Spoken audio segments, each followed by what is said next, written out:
औज़ुबिल्लाहिमिनश्शैतानिर्रजीम बिस्मिल्लाहिर्रहमानिर्रहीम। आज हमने डिस्कस करना है टाइप्स ऑफ एंडोप्लाज्मिक रेटिकुलम को, कि एंडोप्लाज्मिक रेटिकुलम के हमारे पास कितने टाइप्स हो सकते हैं। तो on the basis of attachment with ribosome, on the basis of their morphology, on the basis of their structure, इसके स्ट्रक्चर को बेस बनाते हुए, इसके लोकेशन को बेस बनाते हुए, इसके फंक्शन को बेस बनाते हुए एंडोप्लाज्मिक रेटिकुलम के हमारे पास कितने टाइप है? 2 टाइप है। एक को कहा जाता है रफ एंडोप्लाज्मिक रेटिकुलम और दूसरे को कहा जाता है स्मूथ एंडोप्लाज्मिक रेटिकुलम। नाम से जाहिर है rough endoplasmic reticulum, the type of endoplasmic reticulum to which ribosomes are attached, उसको कहा जाता है रफ एंडोप्लाज्मिक रेटिकुलम। और जिसके साथ राइबोसोम अटैच नहीं होते हैं उसको स्मूथ एंडोप्लाज्मिक रेटिकुलम कहा जाता है। अब हमें मालूम है कि जो राइबोसोम्स होते हैं, राइबोसोम्स ये स्मॉल ग्रेनुलर स्ट्रक्चर होते हैं। अगर डायग्राम में आप लोग देखें तो ये जो एंडोप्लाज्मिक रेटिकुलम का ये पोर्शन जो न्यूक्लियर मेम्ब्रेन के करीब आप लोग को नजर आ रहा है, इसके ऊपर नामरस ग्रेन लाइक स्ट्रक्चर मौजूद है। इन ग्रेनुलर स्ट्रक्चर को कहा जाता है राइबोसोम।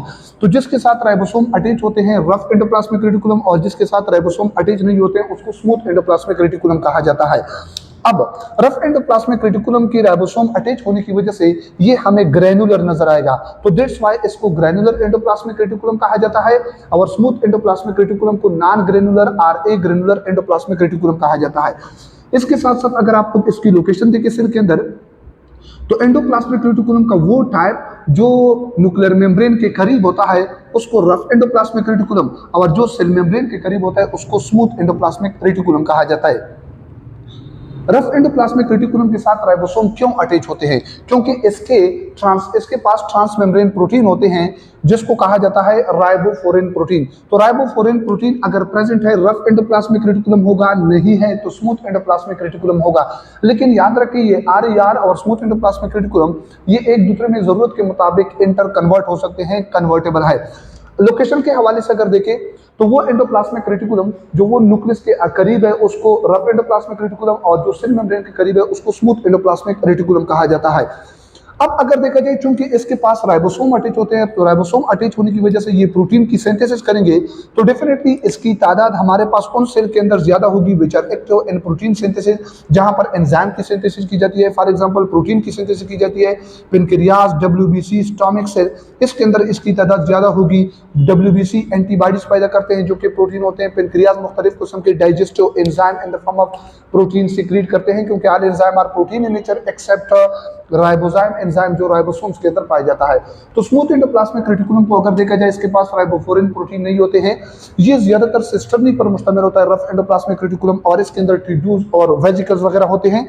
चूंकि अब आते हैं इसके फंक्शन के ऊपर, याद रखें कि रफ एंडोप्लाज्मिक रेटिकुलम का फंक्शन होता है प्रोटीन की सिंथेसिस करना, और प्रोटीन की सिंथेसिस को ट्रांसलेशन कहा जाता है। ये इन्वॉल्व होते हैं in transport of material from nucleus to smooth endoplasmic reticulum. ये आल्सो मैकेनिकल सपोर्ट भी प्रोवाइड करते हैं सेल को।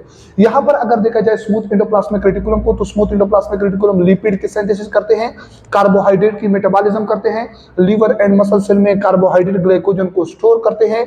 लिपिड सिंथेसिस में मुख्तलिफ किस्म के स्टेरॉइड हार्मोन की सिंथेसिस करना, फास्फोलिपिड वगैरह की सिंथेसिस करना, ये सारा का सारा कौन करता है? स्मूथ एंडोप्लाज्मिक रेटिकुलम करता है।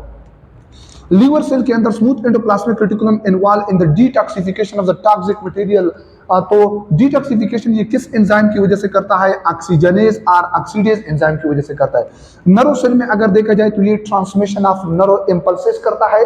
मसल सेल के अंदर ये स्टोर करता है कैल्शियम को, एज अ रिजल्ट ये मसल कंट्रैक्शन में इन्वॉल्व होता है। ये भी ट्रांसपोर्टेशन में इन्वॉल्व होता है कि स्मूथ एंडोप्लाज्मिक रेटिकुलम से गाल्जी बॉडी या मुख्तलिफ साइटोप्लाज्म के मुख्तलिफ ऑर्गेनरी तक मटेरियल की ट्रांसपोर्ट करना इन द फॉर्म ऑफ वेजिकल, ये काम है स्मूथ एंडोप्लाज्मिक रेटिकुलम का। ये भी मैकेनिकल सपोर्ट प्रोवाइड करते हैं। अब यहाँ पर आप लोग को मैं ये बताता जाऊँ कुछ important point to be noted for MCQs, कि ये जो एंडोप्लाज्मिक रेटिकुलम होता है ये आप लोग को मॉडिफाइड फॉर्म में भी मिलेगा। For example the modified form of smooth endoplasmic reticulum in muscle cell, उसको सर्कोप्लाज्मिक रेटिकुलम कहा जाता है जो कैल्शियम को स्टोर करता है। इस तरह modified form of smooth endoplasmic reticulum in nerve cell, उसको नेजल ग्रेन्यूल्स कहा जाता है। The modified form of rough endoplasmic reticulum in the retina cell, उसको माइलाइड्स बॉडीज कहा जाता है। तो ये था हमारे पास मॉडिफाइड फॉर्म के बारे में, क्योंकि आप लोगों से पूछा जा सकता है कि which type of endoplasmic reticulum is present in skeletal muscle cell. तो मसल सेल के अंदर सर्कोप्लाज्मिक रेटिकुलम होता है, और जो ये मॉडिफाइड फॉर्म है किसका? स्मूथ एंडोप्लाज्मिक रेटिकुलम का। Thank you for watching. That was all about types of endoplasmic reticulum. Thank you.